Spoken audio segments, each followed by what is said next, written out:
지금 프리웰 이사장이시죠? 예, 예. 네, 프리웰이 그 이전 시설을 폐쇄하고 탈시설을 진행한 걸로 알고 있는데 그 이유가 어떤 거죠?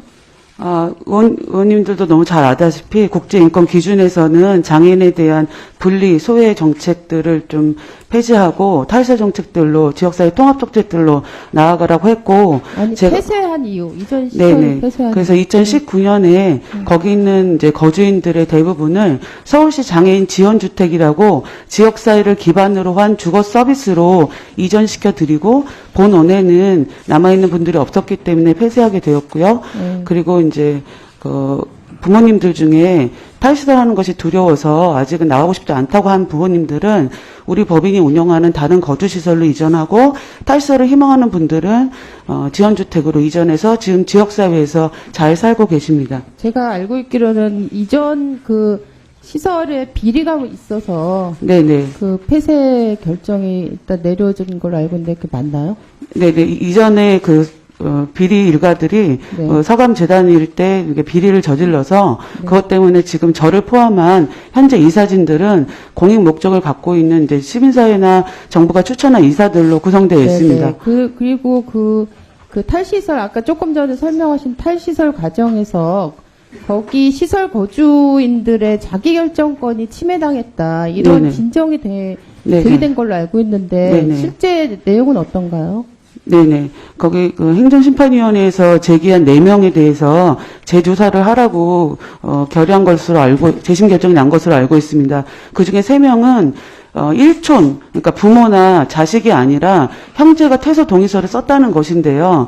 근데 장애인복지법 시행 규칙에는 보호자를 일촌으로만 퇴소 동의서 써라 되어 있지만 발달장애인법에는 형제까지 보호자로 규정하고 있고 그리고 이분들은 입소부터 시설생활 전반을 형제들이 다 책임지고 지원해 왔기 때문에 실질적 보호자였기 때문에 그분들의 퇴소 동의로 자립을 하신 건데 그것에 대해서 행정심판위원회가 결정을 한 것입니다. 입소하실 때 시설에 입소하실 때도 그 형제분들이 네네. 입소 과정의 결정을 네네. 같이 하신 분들이다. 네네. 그래서 탈시설을 할 때도 그분들이 사실 동의하고 네네. 같이 의견을 받았다는 거죠. 네네. 그 다음에 이 나오신 분들이 실제 생활 상태는 네네. 탈시설에서 나오신 분들의 상태는 어떤지 어떻게 지내고 계신지 네, 간단하게 얘기 좀 제가 해주세요. 사진자료를 준비했는데 화면을 띄워주시면 제가 또 설명을 드리겠습니다. 의원님들이 잘 아시다시피 시설의 문제는 집단 생활이기 때문에 발달장애인에게는 굉장히 맞지 않습니다. 그래서 지금 이제 윤찬 씨, 지금 화면에 보이는 윤찬 씨 같은 경우도 저희 항해의 집이라는 시설에서 자립하신 분인데 시설에 살 때는 직원 1명이 4명에서 6명을 서비스하기 때문에 장애인들 입장에서 보면 개인 생활이 거의 불가능합니다. 시설 안에서 거의 그 건물 안에서만 생활하셨거든요. 지금은 활동 지원 시간 770시간과 주거 유지 서비스를 받으시면서 24시간 지원 받으시면서 지역사회 구로구에 있는 임대주택에서 잘 살고 계시고요. 다음 화면 보시면 서지원 씨라고 이분도 중증 발달장애인이신데 대전의 모 시설에서 생활하셨습니다. 몸무게가 28kg까지 감소할 정도고 그리고 강제로 보행기를 착용해가지고 상동 행동을 보이고 그러셨어요. 그런데 이제 지금 장애인 지원주택에 사시면서 눈 마주침이나 의사표현도 늘어나시고 지금 동네에 할머니들하고 친구가 돼서 할머니들이 동네 집에 초대를 해가지고 네. 지금 가서 놀고 있는 장면인데요. 네. 이렇게 지역사회에서 장애인도 함께 살 수 있는 정책을 만드는 거 네. 이런 것들이 너무 중요하다고 생각합니다. 네, 제가 지난번에 이제 자립주택을 네네. 가서 실제 거주하고 계신 장애인들을 만났더니 중증 장애인인데도 불구하고 네네. 보조를 받으면서 네네. 개인 생활을 잘 하고 있어서 되게 놀랐습니다. 네네. 근데 혹시 이제 이 탈시설을 하려는 장애인들이 많은데도 그게 실제로 잘 안 되고 또 가족분들은 이 탈시설에 대해서 사실 걱정과 네. 그래서 걱정이 많아서 반대하시는 네네네. 분들도 좀 꽤 있다고 들었어요. 네네. 왜 그렇다고 판단하시나요? 저는 어느 부모님들도 아이가 살던 동네와 집에서 24시간 지원 체계가 마련되면은 그렇게 시설로 보내려고 하신 분이 없다고 생각합니다. 근데 지역사회 서비스가 아직은 24시간 지원 체계가 를 지원하는 곳도 있는데 그것이 소수이고 그러다 보니까 보니까 이제 시설을 찾게 되는데 보다 지역사회에 기반한 주거 서비스나 주간 서비스들이 늘어나면 부모님들이 그런 것들에 대해서 안심하실 거다. 거라고 생각합니다. 네. 그럼 마지막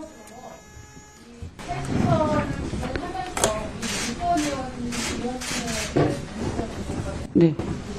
네네. 네네. 네네. 네.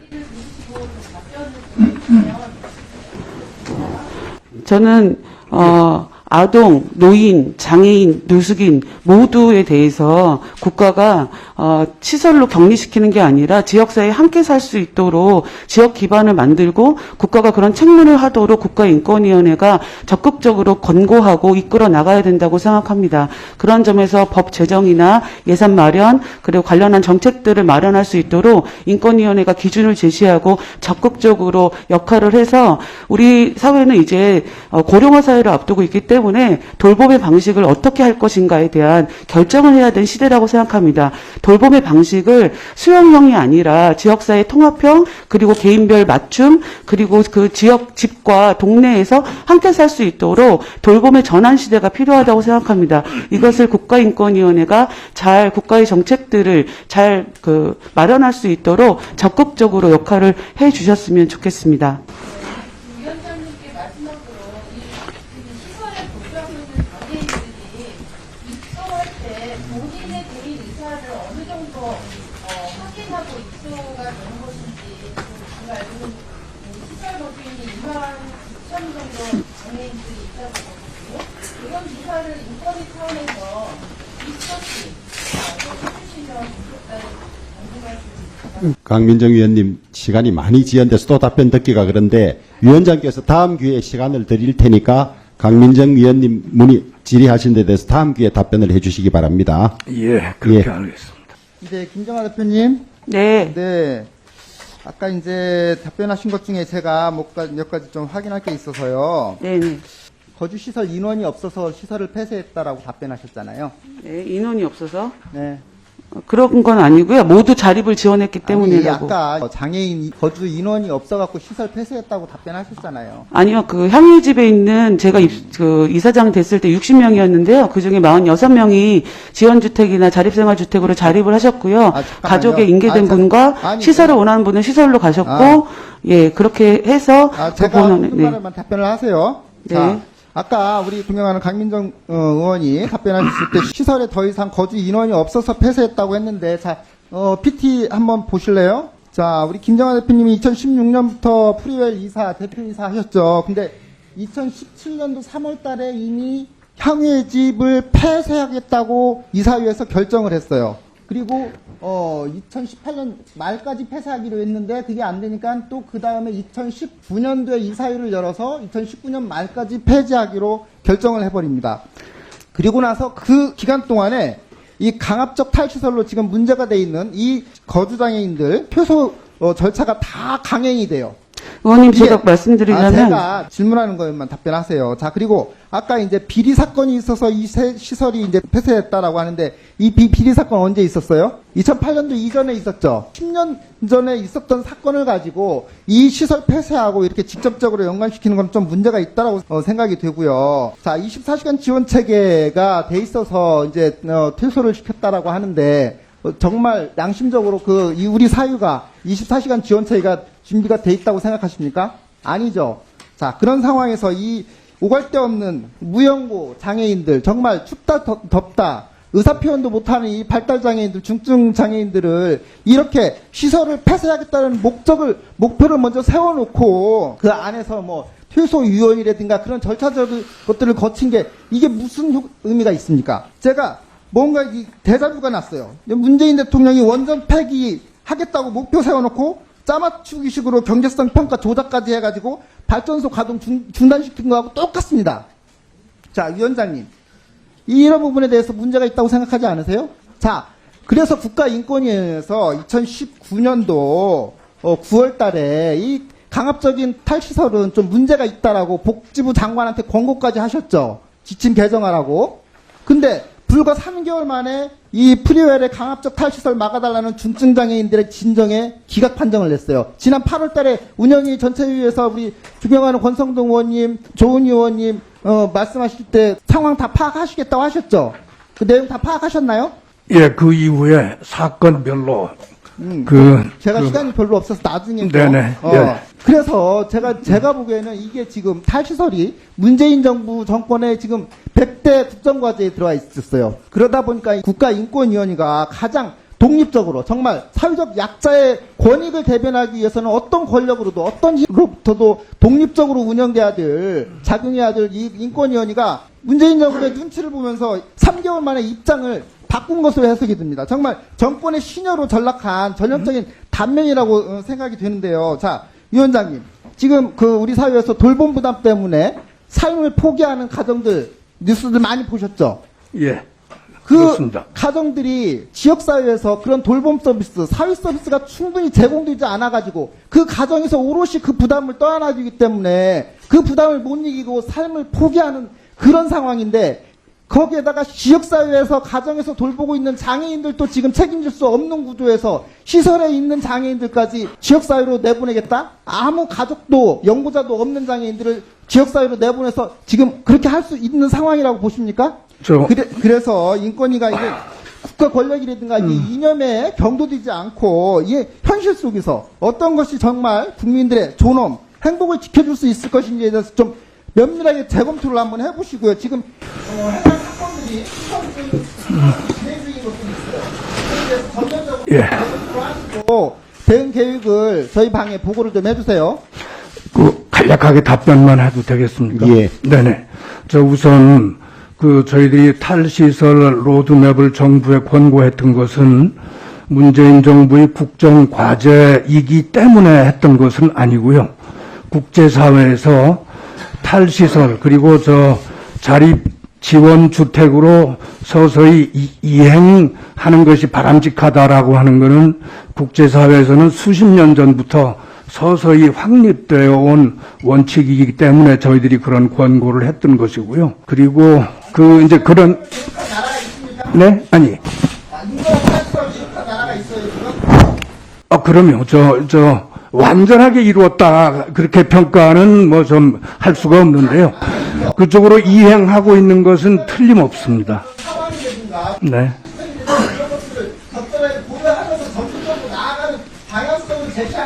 그렇습니다. 물론입니다. 물론 그래서는 안 됩니다. 자, 이종석 의원님 질의 시간이 다 넘어서 네네. 예. 저희들도 단계적인 이행을 권고했고 정부도 약 20년 이상 동안 점진적으로 추진하겠다고 하는 로드맵을 만들어서 공표한 것으로 알고 있습니다. 그리고 그 일환으로 진행됐던 것으로 그렇게 알고 있습니다. 예, 수고하셨습니다. 다음은 조은희 위원님 질의해 주시겠습니다. 네, 시간 카운트 하기 전에 박대성 참고인께 박대성 참고인 부르시겠습니까? 네. 박대성 참고인 저쪽에 발언대로 제가 잘 나오십시오. 보이는 발언대 위로 좀 옮겨주시면 좋겠어요. 죄송하지만요. 네. 네.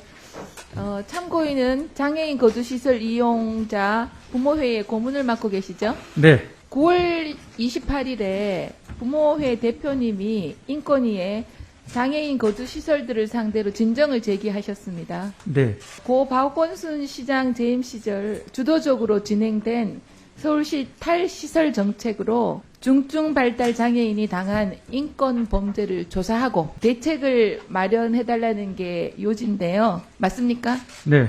근데 첨부 자료로 내신 자료를 보니까요. 이 정책으로 그동안 퇴소한 중증 발달 장애인이 총 263명인데 이 중 198명은 무연고자라는 통계가 있습니다.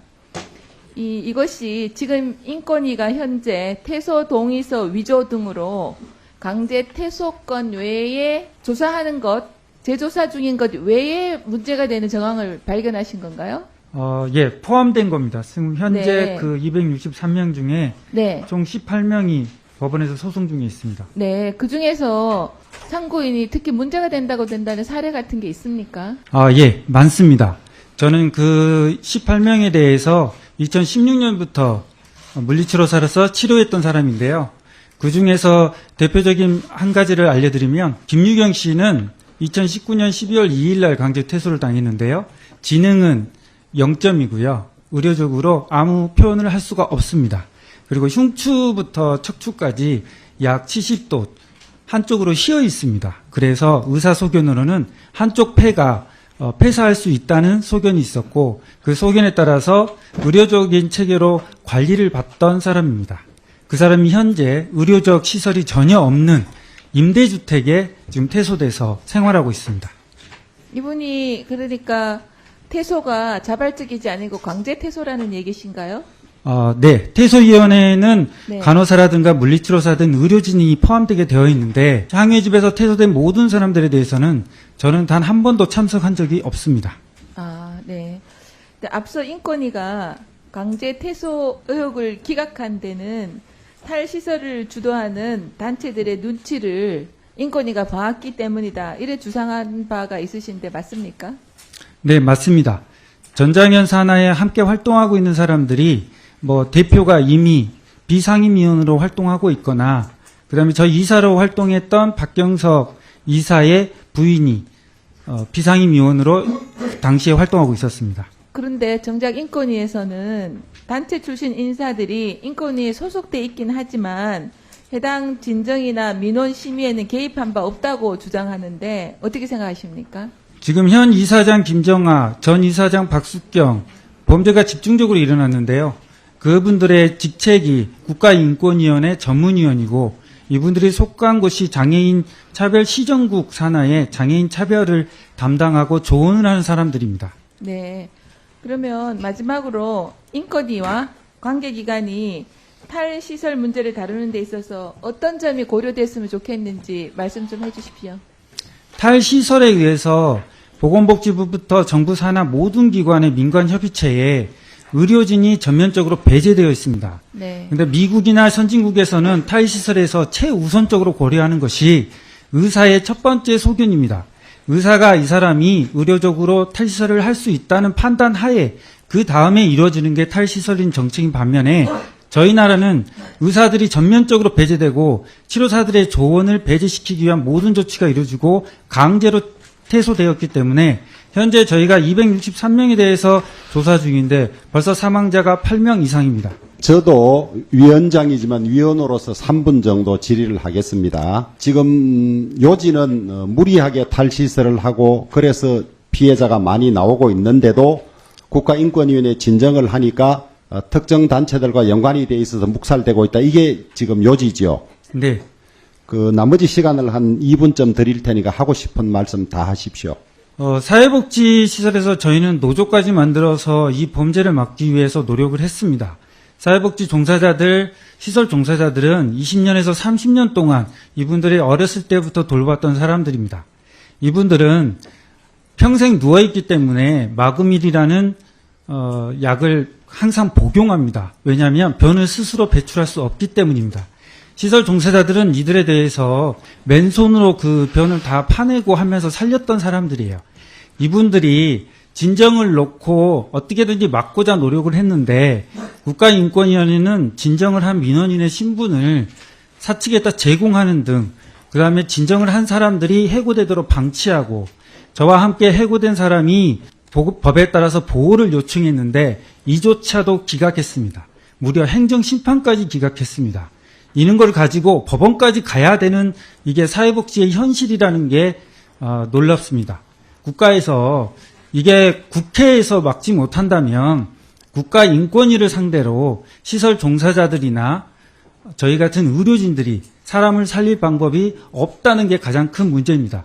이 방법을 꼭 마련해 주실 것을 부탁드립니다. 예. 우리 위원장님 오늘 참고인들 발언 다 들으셨죠? 예. 예. 적절한 대책을 좀 세우셔서 나중에 우리 운영위에 한번 보고해 주시기 바랍니다. 예, 잘 알겠습니다. 예. 수고하셨습니다. 참고인. 돌아가셔도 좋겠습니다. 이제 참고인들이 와서 이렇게 국회에서 발언하는 게 쉬운 일이 아니고 귀한 시간인데 사실은 아까 5분인 줄 알고 그랬는데 만일에 제 주질의 발언 시간 2분이 남았기 때문에 그거를 지금 김정아 그 참고인 주질의가 있을 때 5분이죠. 5분이니까, 주질의 자체가 5분입니다. 네, 5분이니까 제가 3분만 했잖아요. 참고인과. 5분 하셨습니다. 아, 5분 했어요? 예, 지금 다 한 하셨- 3분씩 들어오던데. 한 7분쯤 하셨습니다. 아, 그래요? 예. 아, 저는 남은 줄 알고. 아닙니다. 예. 예. 네, 국민의힘 한무경입니다. 아, 위원장님께 사실 여기 계신 국회의원님 저를 포함해서 오늘 저녁에 정부의 결정에 의해서 다 같이 국회의원 복지시설에 다 들어가서 오늘부터 생활해야 된다. 이렇게 만약 결정이 내려졌다면 어떤 생각이 드실까 한번 묻고 싶습니다. 먹고 싶을 때 못 먹고 자고 싶을 때 못 자고 외출할 때 허락받아야 되고 만나고 싶은 사람 못 만나고 이게 저는 시설 생활이고 단체 생활이라고 생각합니다. 아마 그런 결정을 우리한테 강제로 해야 된다고 하면 우리 모두 다 인권 침해를 주장하면서 시설에서 나가겠다고 주장할 것 같습니다. 질문 드리겠습니다. 장애차별조사 이과장님 혹시 계십니까? 잠깐만 시간 좀 잠깐만 스톱 나와주시기 바랍니다. 네, 아까 참고인으로 나오셨던 박대성 참고인님이 탈시설이 거의 범죄라는 용어를 쓰시면서까지 장애인의 인권 침해다라고 얘기하시면서 사례로 들었던 분이 강유경이라는 분이 있잖아요. 이분이 제가 알기로는 인권위의 진정 대상이었던 걸로 알고 있는데 진정 사건 결과가 어떻게 처리됐나요? 네, 오전에 참고인 박혜성 씨가 거명한 장애인이 탈시설하는데 굉장히 위험하다고 했는데 네. 조사를 해봤더니 전혀 문제가 없었습니다. 전혀 과정이나 결과가 다 문제가 없었다는 예, 거죠. 네, 예. 알겠습니다. 그래서 제가 이 강유경 씨가 어떻게 탈시설을 하시고 난 다음에 생활하고 있는지 봤습니다. 저기 한번 PT를 봐주시면 이분은 지금 탈시설에서 3년 동안 생활하고 계십니다. 본인이 의사가 있어서 탈시설이 힘들면 언제든지 시설로 들어가겠다고 결정해서 들어가실 수 있는 분인데 3년 동안 지금 탈시설 생활하고 계세요. 활동 지원은 이렇게 활동 지원 받고 있습니다. 활동 지원서 3명, 거의 하루 24시간에 가까운 지원을 받고 있고 심지어는 중구 장애인 자립생활센터에 출퇴근하면서 경제활동도 하고 있습니다. 직장생활도 하고 있습니다. 자기 소득도 있습니다. 그리고 아까 박대성 씨가 얘기했던 의료 정기적으로 여기 나온 것처럼 인근에 있는 정기적인 의료 기관, 병기관에 주, 월, 그다음에 분기별 이런 식으로 해서 다양한 의료 지원을 받고 있고 그 외에도 자기가 필요하면 병원에 가서 진료 받으면서 생활하고 계십니다. 이렇게 생활하고 있는 사람의 탈시설을 도운 것을 범죄라고 얘기한 것은 그거 자체가 저는 명백한 인권 침해라고 생각합니다.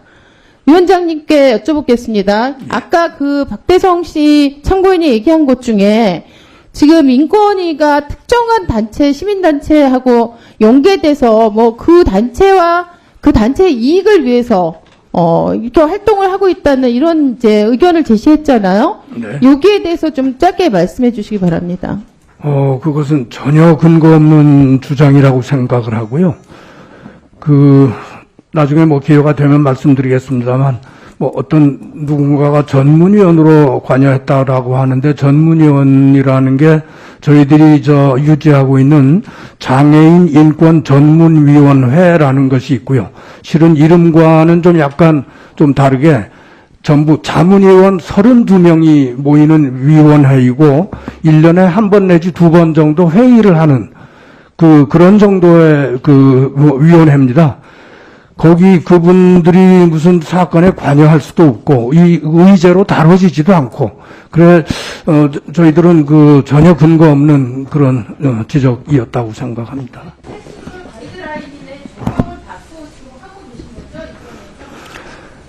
그렇습니다. 예, 강민정 의원님 수고하셨습니다. 위원장님, 제가 아까 참고인이 나와서 한 이야기로 예. 그때 박대성 참고인인가요? 네네. 자기들과 생각이 다른 분이 인권위원회 무슨 자문위원으로 있다는 이야기를 들었거든요. 아까 예. 들었지 않습니까? 네네. 그것도 공식적인 답변은 아무 관계가 없다고 하는데 이해관계자들은 그래만 연결이 되어도 저쪽 편을 들 것이다 이런 생각을 하기가 쉬워요. 예, 저도 그렇기 때문에 그걸 그거 이해합니다. 한번 자세히 살펴보시기 바랍니다. 예, 잘 알겠습니다. 다음은 존경하는 김미애 위원님 질의해 주십시오. 네, 부산 해운대 의뢰 김미애입니다. 위원장님, 예. 유엔 가이드라인 보셨어요?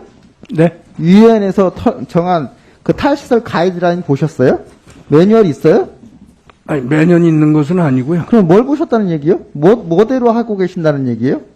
저희들이 탈시설 로드맵을 아니, 아까 유엔에서 네. 정하고 있는 가이드라인 준수하고 계시냐고 아까 우리 강민정 의원님이 물어보니까 그렇다고 대답을 하셨잖아요. 탈시설 가이드라인. 뭐가 있다는 겁니까 도대체? 자, 유엔 권리협약에는 당사자의 자기결정권을 보장하도록 돼 있고 네. 지역사회에서 살아갈 수 있도록 그런 환경들을 만들라고 돼 있고 권고사항으로 들어가 있어요. 네네. 그런데 그거를 가지고 그 이후에는 뭐 가이드라인이라든가 매뉴얼이라든가 이런 탈시설과 관련된 어떤 절차적인 어떤 그런 부분들이 전혀 없는데 마치 그런 게 있는 것처럼 그걸 준수하고 있는 것처럼 그렇게 답변을 하시면은 안 되죠. 자, 매년 가이드라인을 뭐 저희들이 만들고 자, 뭐 하는 건 아니고요. 그러니까요. 이제- 아닌 사실을 왜 그렇게 대답을 합니까? 자, 탈시설 좋습니다. 탈시설 할 수 있어서 지역사회에서 자립해서 살아갈 수 있는 사람이면 당연히 그렇게 해야죠. 자기가 스스로 결정해서 나가서 자립생활을 할 수 있으면 좋죠. 자, 서울시에서 2018년도부터 2022년까지 1178명 탈시설 시켰습니다. 시설에서 내보냈어요. 자립에 성공한 인원이 몇 프로나 되는지 아세요? 어떤 인원이요? 자립에 성공한 인원 그 뭐 통계 숫자를 가지고 있지는 28%밖에 안 됩니다. 네. 나머지 70%가 넘는 장애인들이 연고자한테 가정으로 되돌려 보내지고 다른 장애인 시설로 옮겨지고 아니면 사망하고 이렇게 됐어요. 자, 이 중에서 진짜 28% 자립할 수 있는 그리고 자기 의사가 확실한 자기 결정권에 의한 그런 자립이 이루어진 부분에 대해서는 굉장히 축하할 일이고 격려해야 될 일입니다. 그렇지만 나머지 70%가 넘는 장애인들은 또 그 가정에 되돌려 보내져서 그 돌봄을 이기지 못하고 안타까운 상황까지 가야 되는 그런 현실입니다. 자, 이런 가정들이 어떻게든 시설이라도 의존해 보려고 지금 시설에 입소 신청을 해놓고 대기를 해놓은 가정들이 5,000명이 넘습니다. 알고 계세요? 우리 가정에서 도저히 돌보기가 어려워서 시설이라도 어떻게 한번, 기대보고 싶은데 국가에서 받아주지 않습니다. 문재인 정부가 탈시설 정책 추진하면서 이렇게 시설들 폐쇄하고 시설들 신규 입소 금지시키는 바람에 이 부모님들이 더 어려워진 거예요. 알고 계십니까? 제가 알고 있는 것과는 뭐 일치하지는 않는 것 같고요. 기회를 주시면 탈시설 문제에 관해서 제 의견을 좀 말씀을 드릴까요?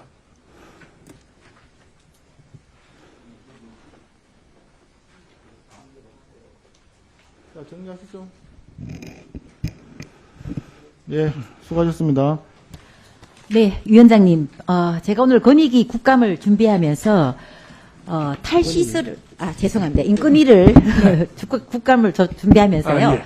탈시설을 원하는 그 장애인으로부터 예. 이렇게 수많은 문자 메시지를 받았습니다. 그런데 제가 한편으로는 네. 이렇게 의사를 표현할 수 있는, 표현할 수 없는 시설에 있는 약 2만 4천여 명의 장애인들 모습이 제 머리에 떠올랐습니다. 예. 그래서 국회는 이렇게 양쪽의 의견을 잘 수렴을 하고 균형을 갖추는 정책, 균형을 갖추도록 하는 게 국회의 의무고요. 예. 특히 저는 그 중심에 저는 인권위원회가 있다고 보는데요. 예. 제가 자료를 한번 보시겠습니다. 네. 이 자료를 보면 탈시설화 정책의 근거가 되는 2017년 인권위의 용역 보고서가 있습니다.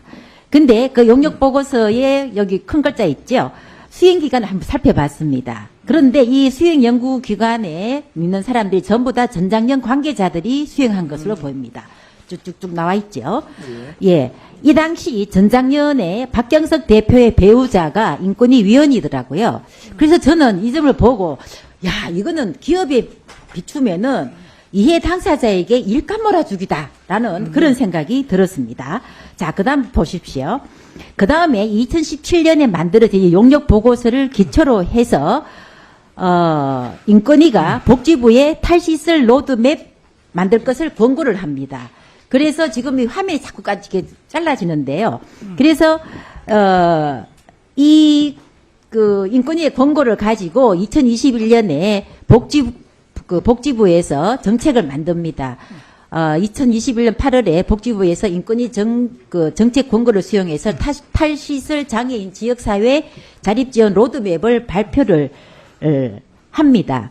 근데 이를 보면 전작년 장애와 인권 발바닥 행동, 그다음에 프라웰 등의 탈시설을 주장하는 각종 단체들이 셀프로 문재인 정부의 장애인 정책을 만들었다라는 게 좀 의혹이 들고요.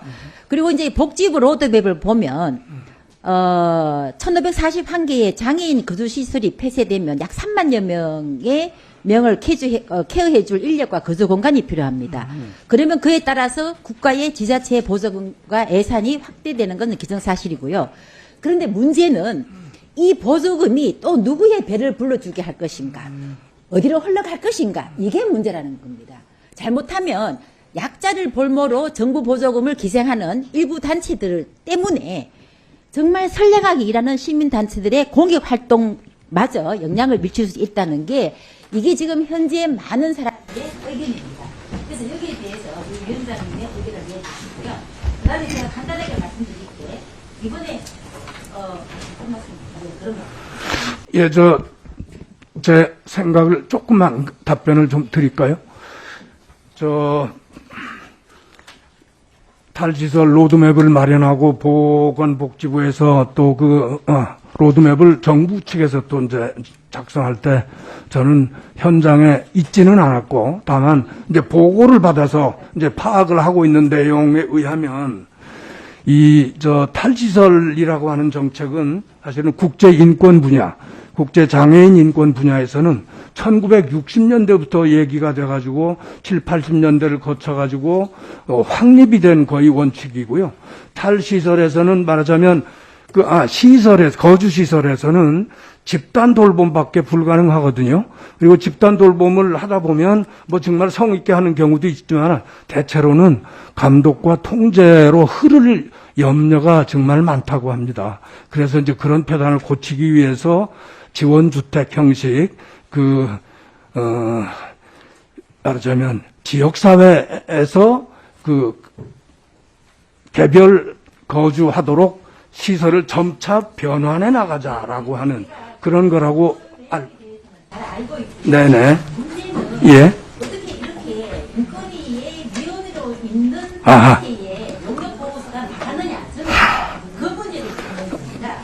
그 부분도 모든 정책을 펼 때는 굉장히 정말 조심해야 되거든요. 충분히 이거는 의혹을 삼을 수 있는 건이기 때문에 제가 위원장이 때가 아니라 전임 위원장이지만 앞으로 우리가 인권위에서 이런 식의 합법을 해서는 안 된다는 겁니다. 제가 말했지만 자칫하면 이거는 기업의 측면에서 보는 거예요. 기업한테 이해당사한테 밀통 걸어주는 되지는 않을 거 아니에요. 제가 그런 말씀을 드리는 겁니다. 그리고 이 탈시설에 대해서 사상하는 입장도 있지만 반대의 입장도 분명히 있습니다. 이걸 한 번 더 균형 있는 시선으로 한 번 더 봐주셨으면 좋겠다는 게 제 마지막 부탁입니다. 알겠습니다. 의원님 여러 말씀 감사드리고요. 제가 바로 그런 점을 제 눈으로 확인하고 싶어서 사실 지난달에였던가요? 제가 주거시설에서 지원주택으로 변환하고 있는 서울시 성북구에 있는 어떤 그 시설을 제가 직접 방문을 하기도 했습니다. 그래서 거기 종사하시는 분들, 그리고 장애인 본인, 그 다음에 이제 보조하시는 분들 말씀을 전부 듣고, 와서 언젠가는 의원님들께 제가 직접 보고 들으면서 느낀 것도 전달할 수 있는 기회가 있었으면 좋겠습니다. 예, 다음은 존경하는 강민정 위원님 질의해 주십시오.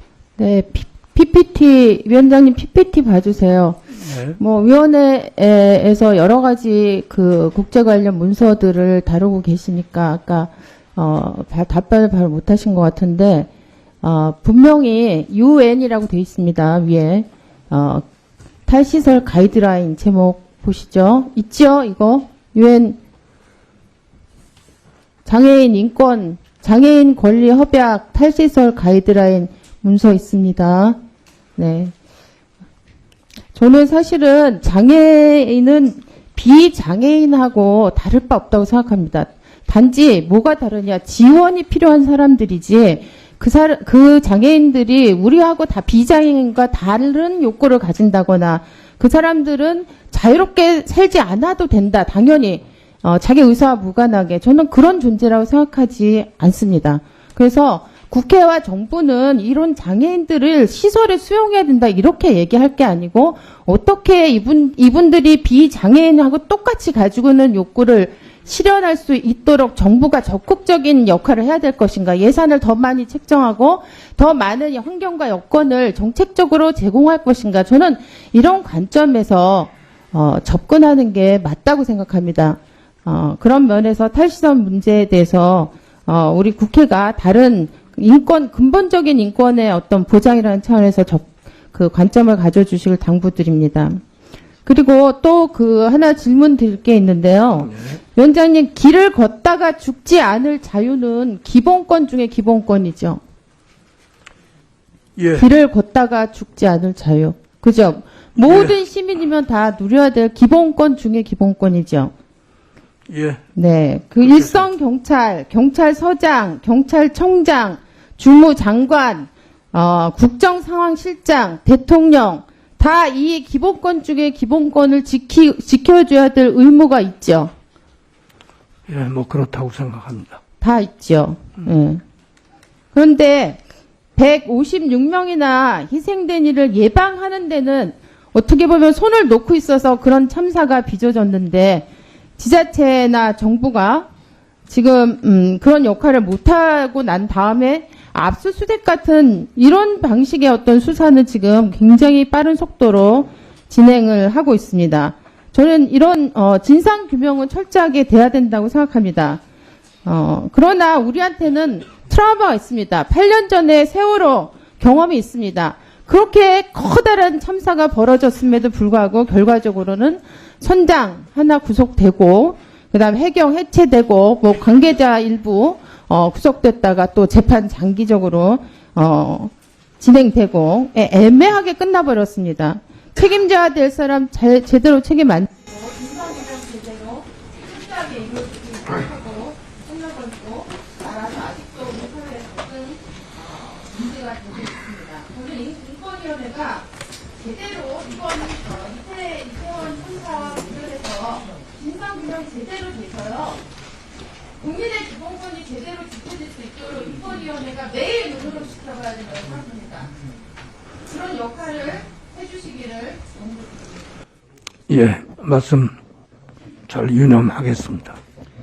예, 강민정 위원님 수고하셨습니다. 다음은 존경하는 김미애 위원님 질의해 주십시오. 네, 부산 해운대의뢰 김미애입니다. 인권위가 인권의 최후 보루로서의 기능을 해야 되는데, 위원장께서는 가장 사회적 약자가 어떤 계층이라고 생각하십니까? 인권위원회가 했던, 제가 생각할 때는 자기 스스로 또는 집단적으로 의사표현이나 행동을 못하는 계층이겠죠. 맞습니까? 그 중에서는 아기가 있습니다. 영아. 예. 영아보다도 더 사회적 약자가 있을까요? 그 영화 중에도 아무 연고 없는 아기. 예. 장애인에 대한 인권도 말씀하시고 했지만, 대부분의 제가 들어보니까 시설 거주 장애인의 80%는 가족이 있는데, 예. 아기들은 없는 아기들은 누가 보호해주겠습니까? 예. 그야말로 국가의 첫 번째 책무 아닐까요? 인권위가 인권 개선 공고를 할 때 그런 아기들에 대해서 입장을 낸 적 있습니까? 있습니까? 아무도 목소리 내주지 않는 그 아기들의 목소리를 인권위가 내준 적 있습니까? 먼저 그럴 계기가 앞으로 그런 계기가 아니라 있으면 그런 좋겠습니다. 찾는 노력을 인권위는 안 합니까? 집단적 의사표현을 하고 행동하는 사람만 인권 보호를 합니까? 그 대상이 베이비박스를 보세요. 2009년부터 2,000여 명의 아기가 살아났습니다. 그런데 2019년에 감사원 보고에 의하면 베이비박스 아기가 시설에서 가는 시설 보호율이 96.6%입니다. 겨우 3.4%가 가정 보호율이에요. 결국은 입양 가는 아기가 거기밖에 안 된다는 겁니다. 저는 오늘 여기에 앉아가지고 참으로 제가 모순이다. 이렇게 장애인 탈시설을 외치는데 탈시설도 충분한 여건이 갖춰졌을 때 저는 해야 된다고 생각합니다. 그런데 이렇게 많은 분들이 목소리를 내는데 정작 스스로 목소리를 내지 못하는 그 아기들에 대해서는 인권위는 왜 침묵하세요? 감사한 결과가 있고 지금도 여기에 대해서는 전혀 어떤 것도 나아지지 않고 있습니다. 거기에 대해서 직권조사 해 주십시오. 그런 의향 있습니까? 하셔야 됩니다. 장애인에 대한 그 애착심, 당신만큼 아기들에 대해서 아무도 보여주지 않는 그 아기들에 대해서도 인권위가 좀 역할 좀 해주셔야 됩니다. 그렇게 하시겠습니까? 이제 의원님께서 좋은 지적을 해주셨다고 생각을 하고요. 저희들이 그 말씀하신 거는 깊이 유념해서 어떤 방책이 있는지 찾아보겠습니다. 그리고 그리고 말씀하신 신 갈등 겪는 여성들을 위해서 또 아기들을 위해서 네. 그 기본권 충돌을 예. 적절히 조화해서 모두의 기본권을 보호하는 법안 보호출사법을 발의했습니다. 예. 거기에 대해서 의견 좀 예, 그 부분도 잘 살피겠습니다. 그리고 이게 바로 거기에 정면으로 해당되는 답변은 아니겠습니다만, 그래도 가장 근접한 사항을 말씀을 드리면, 저희들이 한부모 가족에 대한 관심을 많이 가지고 있습니다. 그래서, 예, 그렇습니다. 그래서 정면으로 거기에 응답한 것은 아니고요. 그것과 그래도 좀 비교적 근접한 거리에 있는 그런 문제에 관심을 가지고 방문조사도 하고, 그렇게 노력 중이라는 것만 그냥 참고로 말씀드립니다. 예, 김미애 위원님 수고하셨습니다. 마지막으로 제가 질문하도록 하겠습니다. 예. 그 탈시설화에 관한 유엔의 의견이 예. 그것이 우리나라에 기속력이 있습니까? 권고 상황이죠. 법적 기속력이 있는 것은 예. 아닙니다. 예, 권고 상황이죠. 예, 그렇습니다. 근데 물론 장애인들만 많이 모여 있을 때와 탈시설화에서 개별적으로 보호받을 때 장단점이 있겠죠. 예. 그런데 유엔 그 조항을 유엔 권고를 앞세워서 너무 탈시설화를 강요한다. 예. 가족들이나 본인들이 시설에 있기를 원하는데 강요해서 내보낸다. 그게 민원의 요지 아니었습니까? 그렇게 주장하는 사건이 있었습니다. 예. 그렇기 때문에 저는 당연히 의문을 가져요. 본인들이 탈시설 하지 않고 있겠다는데 왜 이렇게 자꾸 강요를 하지? 이런 의문을 누구나 가지는 겁니다. 그래서 제가 물어봤습니다. 네. 왜 그런다고 생각하느냐 했더니 일정한 목적이나 의도가 있다는 거예요. 제가 목적이나 의도를 이 자리에서 들은 이야기를 전하지는 않겠습니다. 네네. 그리고 인권위에서 구제해 줄 줄 알고 이야기했는데 전부 같은 편이더라. 이런 불신을 가지고 있습니다. 예. 위원장님 이 자리에 공식 자리에 나오셨으니까 예. 그런 점에 대한 우려를 불식할 수 있도록 잘 한번 들여다봐 주시기를 요청합니다. 그렇게 하시겠습니까? 그렇게 하겠습니다. 예. 다음 거기에 제 의견 짧게 예. 붙여도 되겠습니까? 예. 저도 사실 이쪽 업무를 소상하게 알고 있지는 못했습니다. 그런데 의원님들께서 지적하시는 바가 많고 그래서 제가 현장에도 가서 살피고 그리고 이런 갈등이 생기는 그 구조를 한번 또 같이 생각을 해봤습니다. 그랬더니 탈시설의 전체적인 방향은 길게 봐서 바람직한데 다만 그것을 너무 급속하게 추진하려 한다거나 그래서 장애인 본인의 의사를 확인하지 못하고 그냥 밀어붙인다거나 하는 일이 생겨서는 절대로 안 된다고 하는 것은 전적으로 또 공감이고요. 다만 이제 보호자의 동의를 얻어서 추진할 수밖에 없을 경우에 그 절차적으로 사실 완전히 세세한 부분까지 잘 바뀌지는 않은 것 같아서 그런 부분을 저희들이 의식하고 자체 내 행정심판으로 이제 시정하려고 하는 중이고요. 나머지는 여기에 관해서 이제 이해관계인들이 좀 있을 수가 있는 것 같습니다.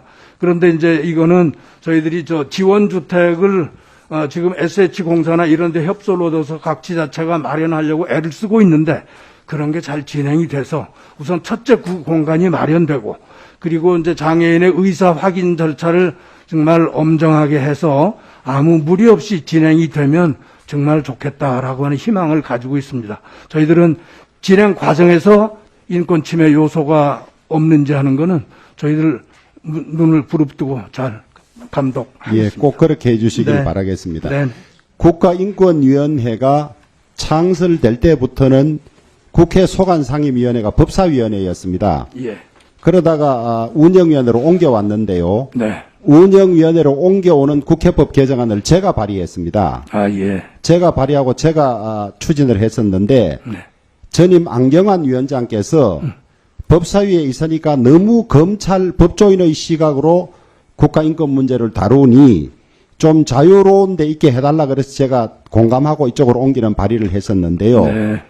이제 와서 운영위가 겸임 상임이고 법사위처럼 자주 열리지 않아서 국가인권위원회가 감독의 사각지대에 있다는 면허를 제가 또 듣고 있어요. 아, 예. 그래서 법사위에 있을 때 열린 일련의 회의 횟수, 운영위에 온 회의 횟수, 저희들도 자료를 알 수 있겠습니다만은 한번 자료를 내주시기 바랍니다. 예. 예, 그렇게 하겠습니다. 예.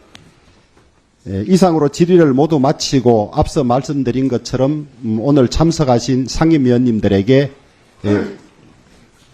이미 나왔던 질의에 대한 다른 의견이나 혹은 관계없더라도 말씀드리고 싶은 의견을 말씀하실 기회를 드리도록 하겠습니다. 3분 정도 해주시고요. 박찬훈 상임위원님부터 말씀해 주십시오. 예, 우선 위원장님께서 이런 발언의 기회를 주신 것에 대해서 대단히 감사하다는 말씀을 우선 드리겠습니다.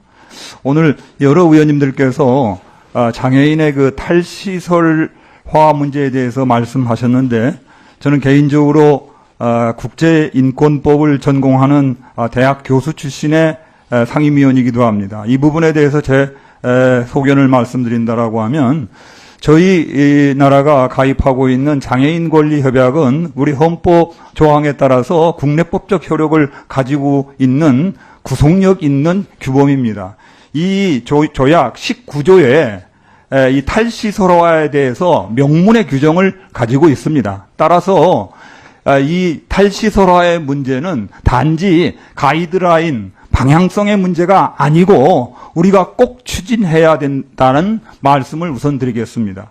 이상으로 모두 질의를 마치려고 하는데 예. 예. 네, 우리 박찬훈 상임위원님께 아까 뭐 확인 좀 드릴게요. 예. 유엔 장애인 권리 협약 예. 19조 예. 조문 아십니까? 예. 한번 읽어봐 주시겠어요?